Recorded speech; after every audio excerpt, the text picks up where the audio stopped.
After 3 years of studying, my wife finally passed her civil service exam. When I got the news, I rushed home to celebrate with her. Instead, she handed me a divorce agreement. A food delivery driver isn't good enough for me anymore. We're from two different worlds. Seeing the disdain in her eyes, I signed without hesitation. I tossed the custom-made ruby necklace from my pocket into the trash, got into my Maserati downstairs, and drove away without a backward glance. Chapter 1. After 3 years of marriage, my wife, Victoria Vance, had finally passed her exam. As soon as I heard, I immediately asked my team leader for the day off. I felt the bulky box in my pocket, my heart filled with a sweet anticipation that quickened my every move. I thought that now Victoria would finally be accepted by my family, and I could finally tell her who I really was. I was halfway through cooking when my wife came home. I hurried to the door and handed her the roses I had prepared. "Congratulations, sweetheart." Victoria, however, took the flowers with a cool indifference. Thinking she might not be feeling well, I quickly knelt to help her into her slippers. She plopped down on the sofa, tossing the flowers carelessly onto the floor. I remained enthusiastic, placing a plate of sliced fruit in front of her before turning back toward the kitchen. That's when she stopped me. "Sincere Marshall, let's get a divorce." When I didn't speak, she repeated herself. "Sincere Marshall, let's get a divorce. You're a food delivery driver. Do you really think we're a match?" I was stunned. "What's not a match about us?" Victoria laughed as if she'd heard the funniest joke in the world. "A match? You and me? You, a delivery driver, are a match for me? Do you hear how ridiculous you sound? We're from two different worlds now." She impatiently pulled a prepared divorce agreement from her bag. "I don't want to waste my breath explaining things to riff-raff like you. Just sign it." Watching her lips move, I couldn't comprehend how such venomous words could come from her. I fought back the tears welling in my eyes. Picking up the pen, I said with grim determination, "You won't regret this after I sign." She turned away in disgust. "I will never regret it." After signing my name, I went into the bedroom, grabbed the key to my underground garage, and left without another word. Downstairs, I took the ruby necklace from my pocket and threw it into the trash can. I met my wife Victoria in college. I was studying for my graduate school entrance exams, spending every day holed up in the library. Victoria sat diagonally across from me. She was makeup-free, but her beauty was undeniable.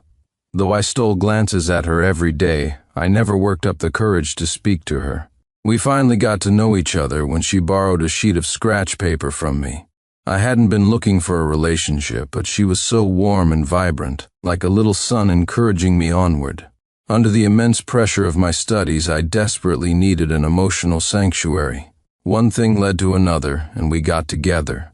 After we started dating, I fell head over heels for her. I would have done anything for her. Even though we both failed our respective exams, I was convinced Victoria was the one for me. My family was very wealthy. My father, Dominic Marshall, ran a flourishing corporation, and my mother, Eleanor Marshall, was a high-ranking government official. But they believed in a tough love approach to raising their son, so during college, I was no different from any other student. Blinded by happiness, I decided I wanted to marry Victoria. Her family was from a rural town in the middle of nowhere, a place so remote you had to take a train, then a bus, then a 3-wheeled taxi to get there. Victoria had fought her way into a big city university on her own merit and had to earn her own living expenses. My family absolutely refused to accept her as a daughter-in-law. My mother pleaded with me, telling me that a marriage between people from such different social classes would never be happy.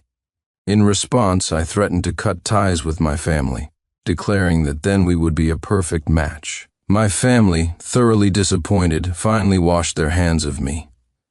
I never told Victoria any of this. I just said I was an orphan. After overcoming every obstacle to get married, our life together was not the sweet dream I had imagined. Victoria continued to study for her exams, but after we were married, she was too ashamed to ask her family for money. Seeing her struggle, I gave up my own academic pursuits and dedicated myself to working and earning money to support her. Because my family had blacklisted me, No company in my field would hire me. I could only find odd jobs at small companies for pitifully low wages. The financial and academic pressure nearly drove Victoria mad. She would smash plates and bowls at home, pointing at my nose and screaming, "Sincere Marshall, you're a useless bum. I must have been blind to marry you." The closer her exams got, the more unhinged she became, and the more frequently she brought up divorce. Seeing the madness contort her beautiful face, I made a decision. The next day, I joined the ranks of delivery drivers, working from dawn till dusk. Although there's no shame in any profession, she never let me appear in front of her friends again. I pretended not to care and worked even harder, taking on more orders. The amount of money I transferred to her grew, and I became even more attentive to her needs. To avoid disrupting her studies, I prepared all 3 meals for the day in advance and stored them in the fridge. I never let her do a single chore. When she said studying was too exhausting and she didn't want to be intimate, I agreed without a second thought and moved to the sofa the very next day. Under this meticulous care, Victoria finally passed the written portion of her exam with the top score. I even humbled myself and called in a favor with a friend to get a custom-tailored suit rushed for her interview. The day the suit was ready, Victoria gave me a rare smile. It was the only time in a year of studying that she initiated a kiss. "Thank you, hubby," she said before turning and carrying the suit into the bedroom to try it on as if it were a precious treasure. Seeing her look just as she had when we first met, I didn't regret my decision. Chapter 2. Sitting in the car, I replayed our memories and couldn't stop the tears from falling. I didn't understand how she could be so heartless. Even more, I didn't understand how I could have been so foolish. After my emotions settled, I drove back home to our house in the Far Hills Estate District. I hesitated for a long time, smoking an entire pack of cigarettes. Finally, I walked to the door. With a click, it opened. Seeing me, the butler exclaimed excitedly, "The young master is back." My mother, Eleanor, was surprised to see me return without Victoria. The last time I'd been home, I had knelt at the gate for a day and a night without a drop of water. All I wanted was a chance for Victoria to be accepted. "Can't you just give her one chance?" Seeing my persistence, my mother's heart had softened. She gave me a custom-made diamond necklace from abroad. "If she really passes the exam this time, bring her home. Your father and I are getting old. We can't control you anymore." It seemed my sincerity back then was worthless. Or rather, sincerity without money is worthless. With Victoria's success, her family was even more ecstatic than she was, throwing a huge party in their village. When we got married, we had just signed the papers at the courthouse. There was no celebration at all. Her family had always looked down on me, first because I didn't have a formal job, and second because the engagement gift I offered wasn't as generous as her sister's had been. To marry her, I had broken with my family, and I had to sell a watch a friend had given me just to scrape together that gift. My mother-in-law, Brenda Vance, despised me, her face long and sour every time she saw me. Today, however, she was beaming, her heavily lipsticked mouth stretched in a grin that almost reached the back of her head. She didn't waste a moment trying to set Victoria up. "Auntie Polly, if you know any good men, you should introduce them to our Vicky, you hear?" Auntie Polly looked confused. "Isn't your daughter already married?" "Oh, Auntie Polly, that doesn't count. There was no wedding, so how can you call it a marriage?" Brenda grabbed Auntie Polly's arm, repeating her words loudly as if to ensure everyone heard. "If anyone knows a good man, please introduce him to our Vicky." She then moved to another table to repeat the same spiel. Some of the villagers, disgusted by Brenda's behavior, muttered under their breath, "Spit." You'd think she was just crowned queen. The person next to them quickly hushed them. "Hey, why would you want to get on her bad side?" The very next day, Auntie Polly actually did introduce a man to Victoria. Brenda thanked her profusely, immediately killing a chicken to have Auntie Polly stay for dinner. The more they talked, the happier Brenda became. After hearing about the man's circumstances, she was so excited she opened a bottle of fine wine. They arranged all the details for the two to meet right then and there. Although Victoria had passed her exam, she was only a junior civil servant. It sounded glamorous, but her daily reality was chasing economic targets with various companies. The senior staff at her office would sip tea while piling all the work onto her. To make matters worse, she was beautiful, and her section chief had taken notice. Whenever there was a business dinner, he would inevitably drag her along. Between the late nights, heavy drinking, and binge eating, it wasn't long before Victoria's complexion turned sallow. But she didn't care. To her, hobnobbing with business owners in high-end hotels meant she had finally made it into the upper class. Today, Victoria was not in a good mood. Clutching her stomach, she walked towards the private dining room, silently cursing her boss for being inhuman. The client today was particularly important, so the section chief had refused her request for sick leave. 3 rounds of drinks in, Victoria's head was splitting. The figures in front of her blurred from 1 into 2. She propped herself up against the sink in the restroom, her body refusing to obey her. The next second, she collapsed onto the floor. When Victoria opened her eyes again, she was in a hospital. Then she saw me sitting by her bedside. Seeing she was awake, I was about to leave, but I couldn't help but say, "You should drink less in the future." Victoria shot back, "You grubby courier. Have you ever even tasted wine that good? I told you we're from 2 different worlds. What would you know?" She was in more of a hurry to leave than I was. Ripping the 4 from her arm, she yelled for the nurse. I want to be discharged. Seeing her unhinged state, I didn't want to deal with her anymore. The previous night, my father had arranged a meeting for me with some of the company's senior executives. Stepping out for some air, I found Victoria passed out by the restroom door. She was covered in her own vomit, her face as pale as a ghost's. Remembering our once beautiful past, a pang of pity struck me, and I brought her to the hospital. After a great deal of hassle, I finally got her settled in a room. The doctor came out and sternly scolded me. "Young man, your girlfriend is on her period. How could you let her drink so much?" My mind flashed back to the past. Victoria used to have terrible menstrual cramps.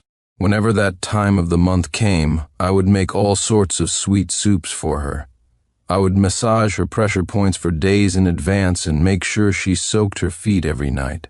With such careful attention, her cramps had improved significantly. Seeing me stare blankly, the doctor sighed.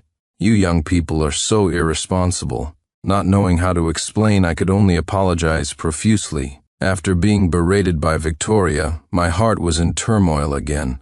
Leaving the hospital, I saw my car, which she had vomited all over, and my frustration grew. I slammed the car door shut, cursing myself for being so weak-willed. Chapter 3. After disappearing from the business dinner a few days ago, Victoria was in hot water. The section chief didn't care about her excuses. He just told her to make a proper apology tonight.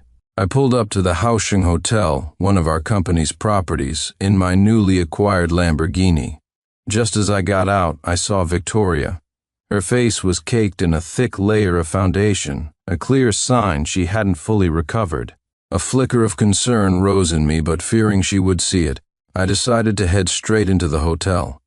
She, however, rushed forward to block my path. "Why are you like a dog I can't shoo away?" Seeing my intention to enter the hotel, she sneered. "Is the Hausching Hotel a place a pauper like you can enter? Don't you know your place?" I replied coldly. "A good dog doesn't block the path." She had never heard me speak like that before, and her expression changed instantly. "A suit can't hide the stench of poverty on you." "I can smell it from here," she said, pinching her nose. Seeing us arguing, a young security guard came out from the hotel. He strode forward and separated us. "Sir, ma'am, this is a members-only hotel. Please present your VIP gold card or an invitation to enter." Victoria laughed mockingly. "You pauper, I bet you didn't know. The VIP gold card is only for guests who spend over $10 million a year at Hausching Group hotels." With that, Victoria produced a golden invitation card. The guard bowed respectfully to her and gestured. "This way, ma'am, please." I pulled out a black card and handed it to the guard. He looked at the card, puzzled, but maintained his professional demeanor. Handing the black card back, he said apologetically, "Sir, this card won't work. I wasn't angry. Get your manager." Before the guard could respond, Victoria chimed in with her taunts. "Do you think just anyone can get in here?" Her mocking words continued, and my heart grew colder with each one. Just then, the manager came running towards us. He was clearly a seasoned operator. He took the card with both hands and examined it carefully. Then, his face crinkling into a smile, he bowed a full 120 degrees to me. "My apologies, sir." The manager then slapped the young guard on the back of the head. "He's new." "Apologized to the gentleman at once." The young guard, seeing the situation, panicked. "I'm sorry, sir." I waved my hand to show it was fine. The manager didn't straighten his back, his tone becoming even more respectful.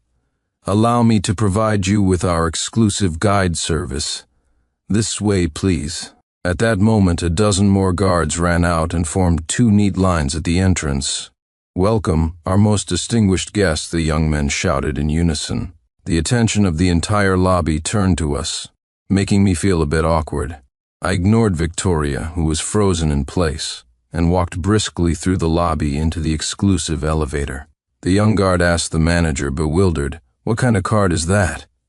The manager smacked him on the head again. "You idiot, that's the Haoxing Group's Supreme card. That gentleman is the new young master who just returned. It's normal that you don't recognize him.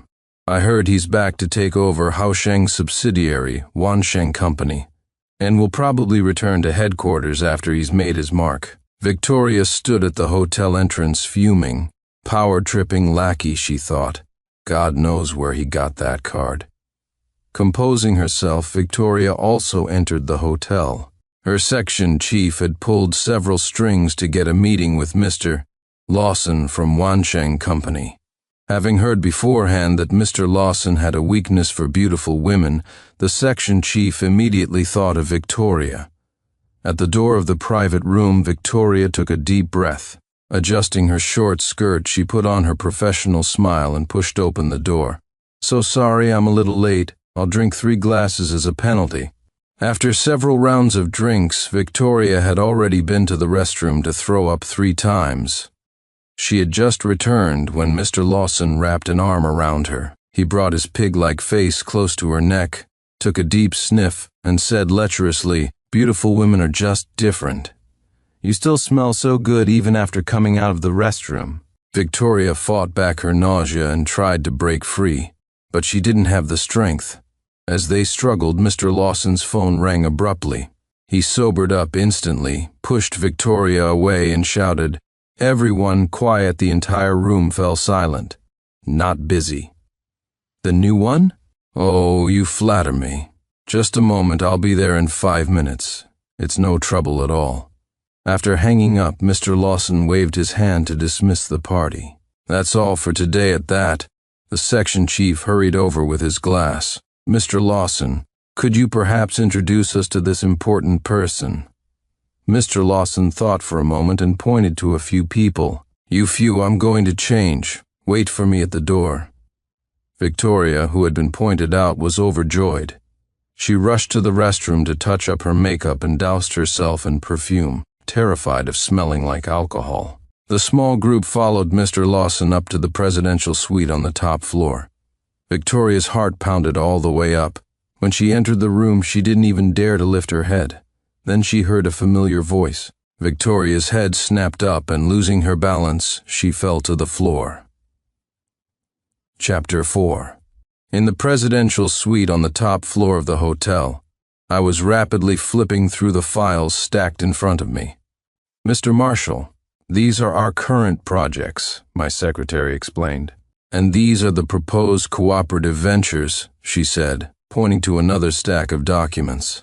I had studied financial management in college, so some of the business was familiar to me. My father had thrown me directly into this subsidiary, calling it gaining experience. The appointment had been so sudden that only the top executives at the group level knew about it. Figuring I should at least get to know the people at the subsidiary, I had my secretary arrange meetings with a few project managers. "Contact the person in charge of this sector," I said, handing a file to my secretary. "He's nearby right now." "Would you like to see him tonight?" my secretary asked, proving her efficiency. 10 minutes later, I met the project manager. And I also met the person standing behind him, Victoria, my ex-wife. "Mr. Marshall, it's an honor," Mr. Lawson said, extending his hand. "I'm sorry to take up your evening, but I'd appreciate it if you could brief me on this collaboration." Before he could finish, Victoria looked up in terror and collapsed onto the floor. Seeing her state, Mr. Lawson yanked her up and pushed her toward the door. "What is wrong with you?" Get out, though shocked, Victoria still couldn't process it. How could Sincere Marshall, a grubby courier, suddenly be Mr. Marshall? She stood up and pointed at me, screaming, "You're just a grubby courier. What are you doing pretending to be a boss?" Seeing her sudden outburst, my secretary quickly called security to remove her. After the chaotic scene ended, Mr. Lawson saw that my expression hadn't changed. He acted as if nothing had happened and eagerly began to present the project. But without a second thought, I told him to halt the project. I didn't expect to see Victoria in the company's underground parking lot the next day. She was as imperious as ever, unleashing a torrent of words at me. "I don't know what despicable means you use to connect with Mr. Lawson.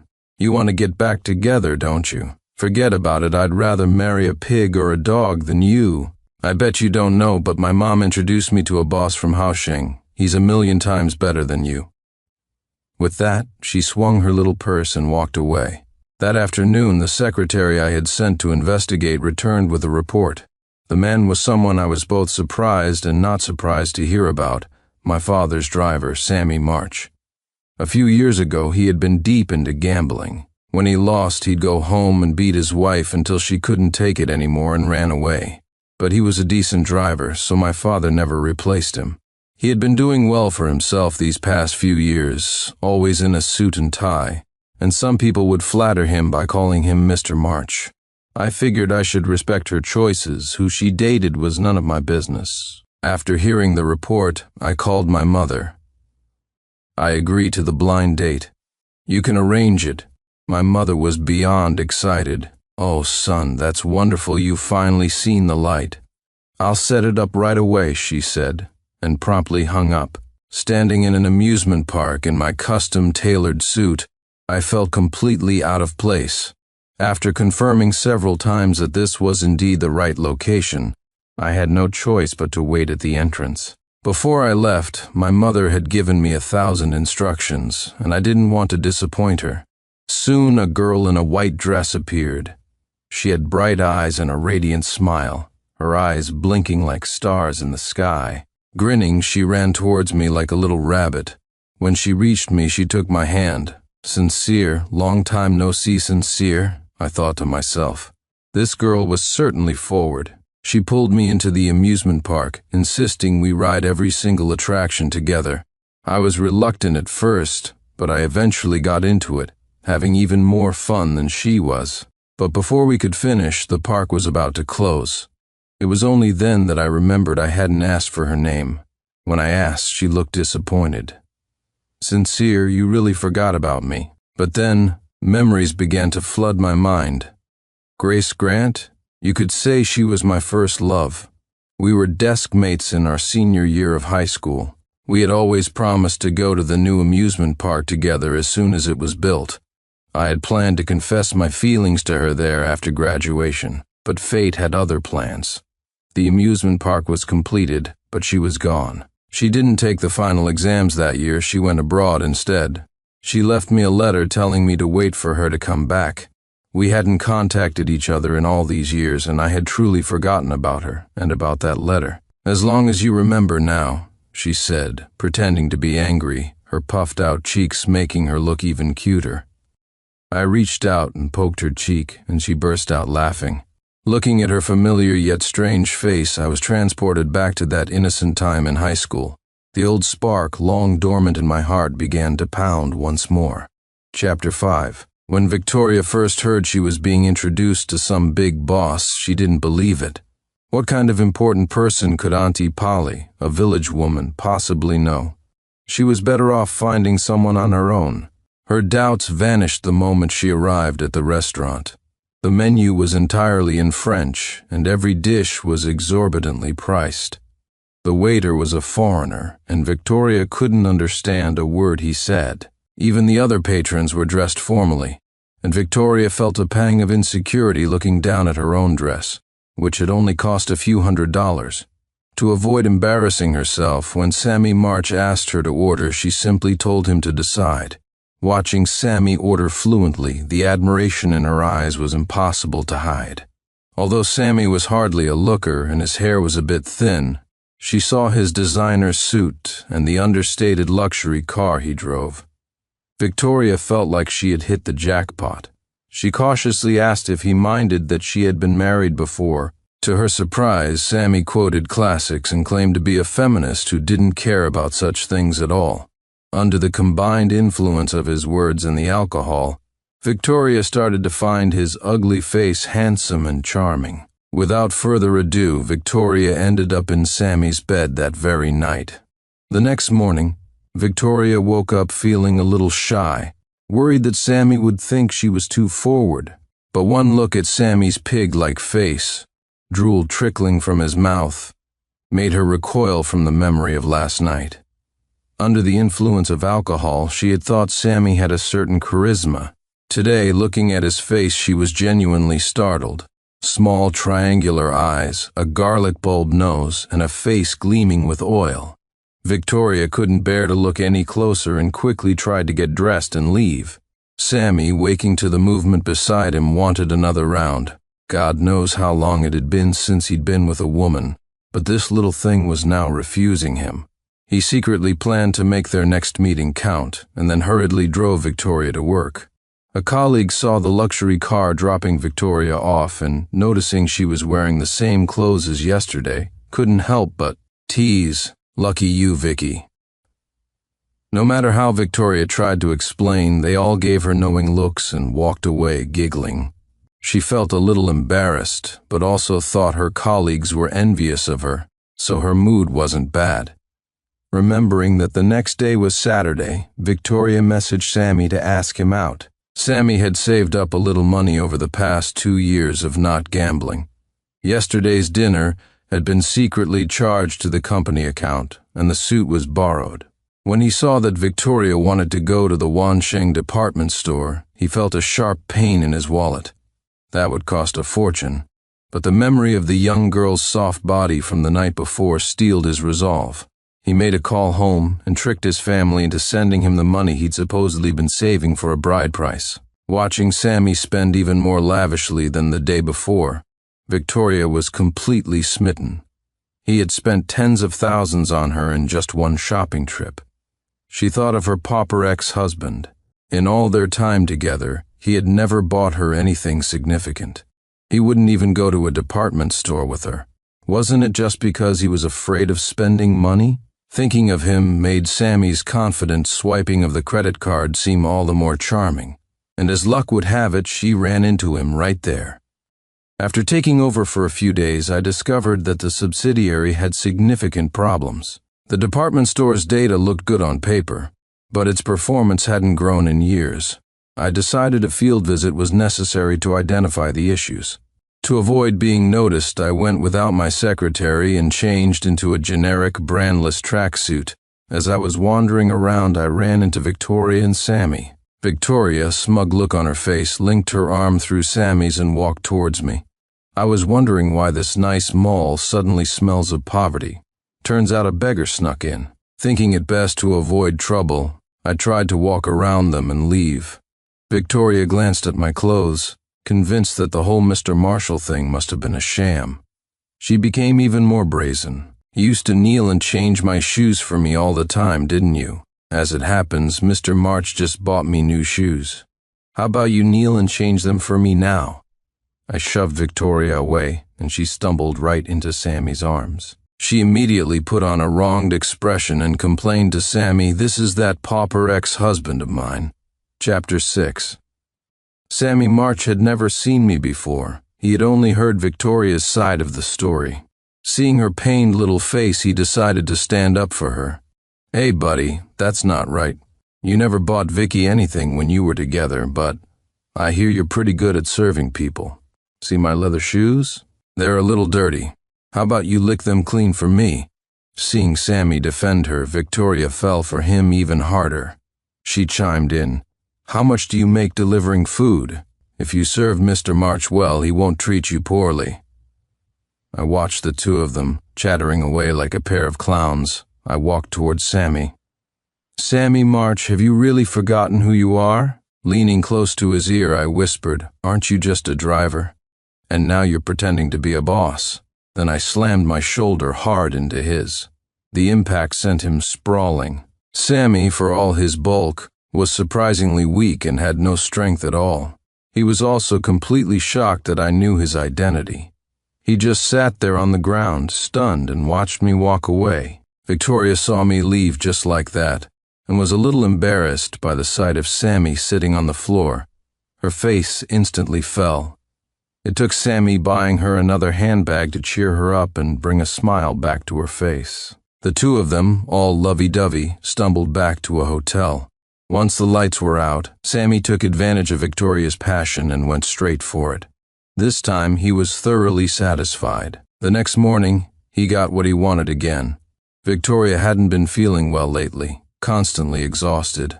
Today she overslept again. The moment she stepped into the office, the section chief called her in. She assumed it was a reprimand for being late so often, and didn't think much of it. The section chief glared at her. "Do you have any idea how hard it was to secure the Wansheng deal? And you had to go and provoke their new CEO. What CEO? He's not." Victoria refused to believe it. She took the phone the section chief handed her and scrolled through the news page. "Sincere Marshall, new CEO of Wansheng Corporation's Crown Prince. Sincere Marshall Wansheng announces sweeping reforms. Diamond Bachelor list updated. Sincere." Marshall added. Victoria still couldn't believe it, but the man in the news photos was undeniably her ex-husband, Sincere Marshall. Ignoring the section chief shouting behind her, she turned and ran out. Victoria quickly arrived at the Wansheng Group building, but the receptionist told her she couldn't see the CEO without an appointment. She started screaming in the lobby, claiming to be Sincere Marshall's wife. The receptionist, at a loss, finally called my secretary. I instructed her to inform all security guards that Victoria was to be barred from entering any of our company's buildings from now on. It wasn't long before Victoria was dragged out of the building by security. She still refused to believe that her ex-husband, the delivery driver, was the CEO of a major corporation. What had she been scrimping and saving for all these years? She had been married to a rich man all along, but hadn't lived a single day of wealth. Her resentment toward me turned even more venomous. She was convinced that my daily food delivery runs were all a lie. The more she thought about it, the more her hatred grew, and she swore she would make me pay. But seeing my cold and final rejection, and remembering that Sammy had spent over $100,000 on her, she knew she couldn't give up on that gravy train. Weighing her options, she immediately went to find Sammy. She remembered her mother saying that Sammy worked at Haushing and was some kind of manager. Victoria took a taxi to the Haushing Group building. She told the receptionist she was looking for Mr. March. The receptionist replied that the only general manager with the surname Marshall was not named Sammy. She quickly called Sammy and told him she was right outside his company. Sammy, however, told her he was away on a business trip. A terrible feeling crept into Victoria's heart. She showed the receptionist a photo of Sammy. The receptionist's face lit up with recognition. "Oh, him, I know him. Old Sammy, the general manager's driver." A wave of fury washed over Victoria, and she fainted at the front desk. Meanwhile, Grace and I were hitting it off perfectly. To make up for all the years we had missed, I wanted to spoil her. My mother saw how in love we were and pushed the wedding plans forward at an accelerated pace. She took Grace shopping for wedding supplies every day, and they got along better than a real mother and daughter. My mother reminded me, even though Grace doesn't mind your past, our family must show our sincerity. We cannot let her feel slighted. Chapter 7. One weekend, I asked Grace to meet me at the amusement park where we had our first date. When she arrived and saw the park was completely dark, she tried to comfort me, thinking something had gone wrong. To her surprise, I took her hand and led her straight inside. The moment we stepped through the gate, all the lights in the amusement park lit up simultaneously. I led her by the hand, and then her family and friends began to appear. They were spaced out every few steps, each one handing her a rose. When her arms were so full she couldn't hold any more, I knelt on one knee, took out the custom-made diamond ring, and asked her, "We missed so many years, but from now on I will live every day as the day I love you most, making you happier with each passing day. Will you marry me?" Tears were already streaming down her face, and she could barely speak through her sobs. "I do." I slipped the ring onto her finger, stood up and pulled her into an embrace. At that moment, fireworks began to bloom in the sky. We held each other tightly in a blissful hug, neither of us wanting to be the first to let go. After a flurry of preparations, my wedding to Grace took place as scheduled. The ceremony was in progress. I looked at the pure and beautiful Grace, vowing to love her forever, my love unchanging.